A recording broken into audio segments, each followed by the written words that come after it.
গত কয়েক সপ্তাহে তীব্র গরমে দেশের বিভিন্ন জেলা উপজেলা জুড়ে দেখা দিয়েছে ডায়রিয়া, নিউমোনিয়া, টাইফয়েড সহ নানা ধরনের পানিবাহিত রোগবালাই। অতিরিক্ত গরমের কারণে অসুস্থ হয়ে পড়ছে শিশু, বৃদ্ধসহ সব বয়সী মানুষ। এর ফলে হাসপাতালগুলোতে বেড়েছে রোগীর চাপ। বাড়তি রোগীর চাপ সামাল দিতে হিমশিম অবস্থায় হাসপাতাল কর্তৃপক্ষ। উপকূলীয় জেলা বরগুনায় তীব্র গরমে ভয়াবহ হয়ে উঠেছে ডায়রিয়ার প্রকোপ। আক্রান্তদের অধিকাংশই বয়স্ক নারী এবং শিশু।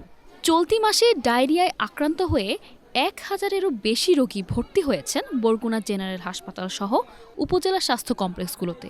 শয্যা না পেয়ে মেঝেতেও চিকিৎসা নিতে হচ্ছে রোগীদের। আগে বাইরে ওষুধ খাইছি, ডাক্তার দেখাইয়া কমে নাই, তারপর মেডিকেলে ভর্তি হয়েছে, তারপর স্যালাইন দিয়েছে, স্যালাইন দেওয়ার পর একটু কমছে, কালকে ইঞ্জেকশন দেওয়ার পরে তাপমাত্রা বাড়ার কারণে বাচ্চা এবং অসুস্থ। একই চিত্র খুলনা জেলার বিভিন্ন এলাকায়। গেল 25 বছরের রেকর্ড অতিক্রম করে জেলায় তাপমাত্রা উঠে গেছে 43 ডিগ্রি পর্যন্ত। অসহনীয় গরমে অসুস্থ হয়ে পড়েছেন শিশু, বৃদ্ধসহ সব বয়সী মানুষ।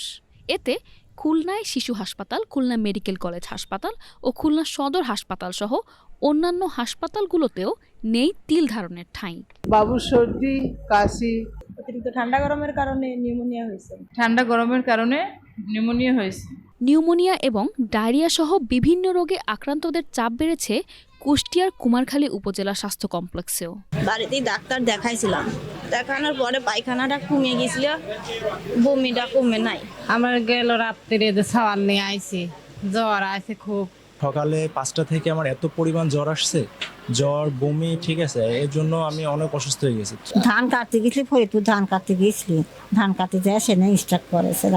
আজকেও 3বার পায়খানা করেছে। তীব্র গরমে পানিবাহিত রোগে আক্রান্ত হয়ে বাগেরহাটের শরণখোলা উপজেলা স্বাস্থ্য কমপ্লেক্সে ভর্তি হচ্ছেন শিশুসহ বয়স্ক রোগীরা। আমার বাচ্চার এই এক সপ্তাহ দেখি নিউমোনিয়ার জ্বর। ওরও কালকে দুপুরে বমি, তারপর বমির ওষুধ কিছুবার খাইছি, বমিটা কমছে। আজকে দুপুরে ওরও আবার পাতলা পায়খানা। পরশুদিন হইতে বমি, পাতলা পায়খানা, জ্বর, কাশি এবং নিউমোনিয়া, ডায়রিয়া এগুলো বেশি হয়। তীব্র গরমে পরিবারের সদস্যদের সুরক্ষায় সচেতন থাকার পরামর্শ দিচ্ছেন চিকিৎসকরা। একই সঙ্গে শিশুসহ বয়স্কদের বাড়তি যত্ন নেয়ার পরামর্শও দিচ্ছেন তারা। শিশুরা আক্রান্ত হচ্ছে বেশি গরমে, আর হচ্ছে যে বিশুদ্ধ খাবার, পানি, পচাবাসী খাবার গুলো এড়িয়ে চলতে পারলে, আর যথাসম্ভব যারা আর কি বয়স্ক এবং শিশু তারা যদি একটু গরমে বাহিরে বের না হয়ে একটু ঘরে থাকে আর একটু পরিষ্কার পরিচ্ছন্ন খাবার দাবার এটা গ্রহণ করে, সেক্ষেত্রে ডায়রিয়ার প্রকোপ থেকে রক্ষা পাওয়া সম্ভব। সাধারণত ডায়রিয়া বা ছোট বাচ্চাদের বা হচ্ছে গ্যাস্ট্রাইটিস, গ্যাসের কারণে যে সমস্যা, বা হিট স্ট্রোক বা হিট এক্সজশন, প্রথমে তো হিট এক্সজশন হয়, এরপরে হিট স্ট্রোক নিয়ে আসে।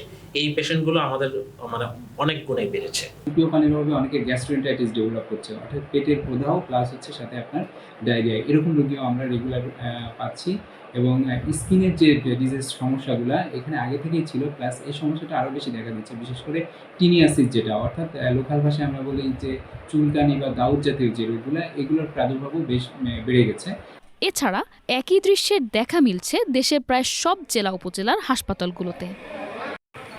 SA Hafsa, channel S, news desk.